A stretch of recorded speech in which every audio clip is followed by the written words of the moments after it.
So that being said, what are some of the rules that I live by? What's the system that I'm following? So the guidelines that I give myself and the kind of absolutes are that on the one hand, I don't consume any calories through drinks.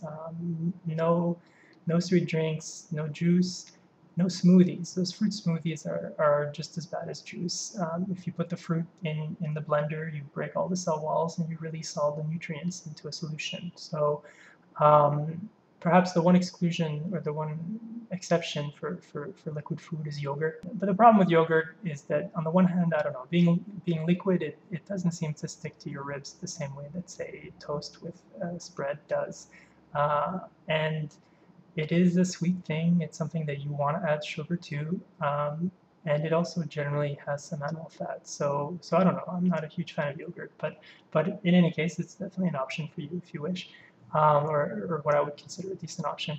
Um, I definitely don't eat many desserts. I have moved away from sugar as something that I want, and generally, I would rather have more of the meal and skip dessert entirely more often than not. And this is one thing where, um, uh, as someone who has a French heritage and who's experienced a lot of food in France and elsewhere, France probably has the best desserts in the world, definitely amongst the best. And but people in France are not that focused on dessert. It's the very end of the meal. Um, it's maybe 10% of the time that you spend eating, you spend having dessert. And for a Frenchman, the, the lion's share of the best experiences to be had with food are in the savory. They're not in the desserts. And so sweets and desserts are they can be fabulous. The best desserts really do stand out as memorable experiences, but you're not really missing out by focusing on savory. And if anything, you're really kind of missing out by focusing too much on sugar. So in any case, um, I definitely don't eat many sweets. I don't really care for them anymore. Um, and it's up to you really whether or not you want to move away from sugar or not as something that you're focused on as something that you want in your meals. And hopefully you'll make the decision to move away from that. But um, you know, um, the one thing though for sure, perhaps even more important than anything else, is that I don't have any zero effort snacks in the pantry. When I go to the supermarket, I buy real food. I don't buy junk food. And because I know that if I buy the junk food, it'll get eaten. And especially as someone who's living alone and who cooks for himself, it's really very easy. It's easier to eat a box of cookies than it is to make a meal. And I know that when the junk food is there, it gets eaten. So but that being said, it's not that I never eat desserts. I definitely do eat them, and it's not that I never eat snack or junk food. Um, from time to time, I'll have my junk food, and I have certain kinds that I like, and but it's always a special location in the sense that if at a certain point on a given day I decide that hey, I'm gonna have some chips or something, well, um, it having that junk food actually requires me normally requires me actually going out and making a special trip, walking to the convenience store and getting that snack and and that junk food is really for that moment. It's not something that I buy and keep in the pantry for the next time because I know that if it's there, as I said, I'll just eat it instead of other things.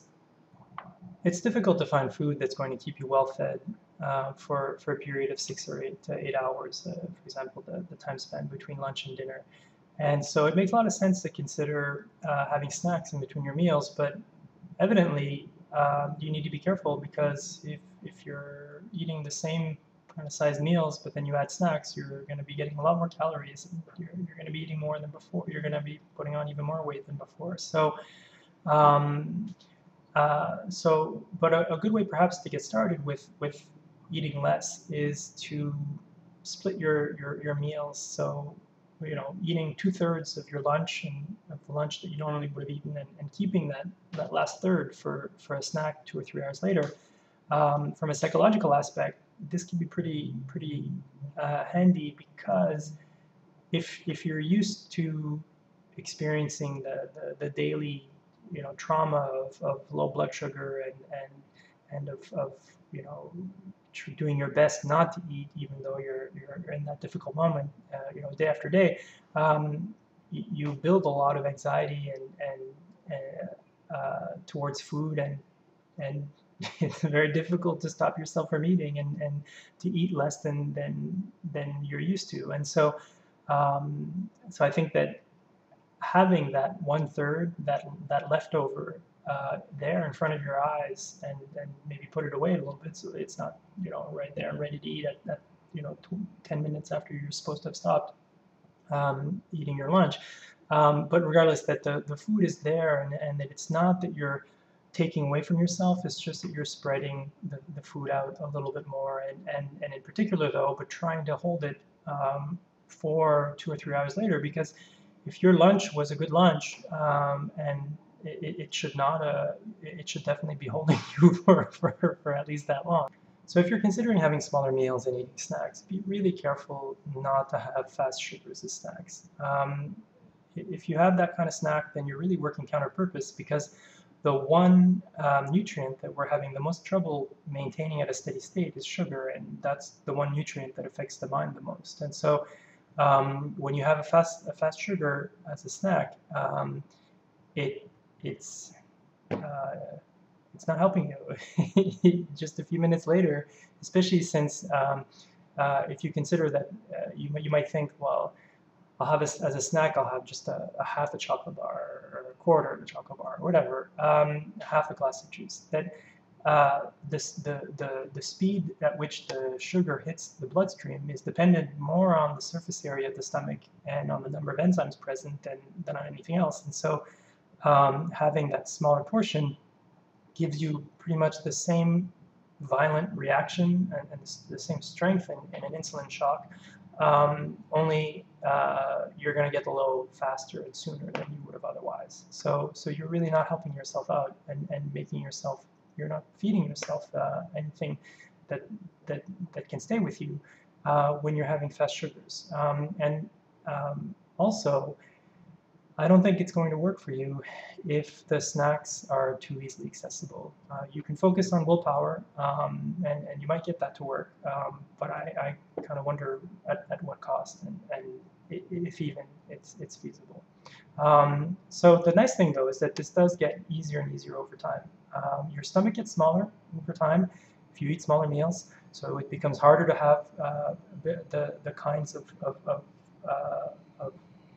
meals that you used to have, but more importantly, your relationship to food will change. And so if your focus in your snacks is to make sure that you keep yourself out of those really strong sugar lows, then you're not going to have that anxiety anymore towards food.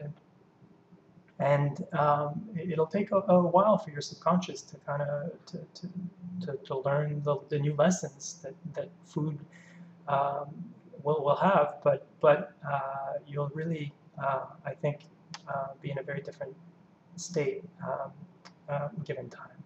So that being said, if you're switching to snacks, and any change that you're making, really, if you still notice that you're gaining weight, then keep making adjustments. Try to eat less, because we really do have a pretty wide range in what we can what we can eat, and especially try eating something different.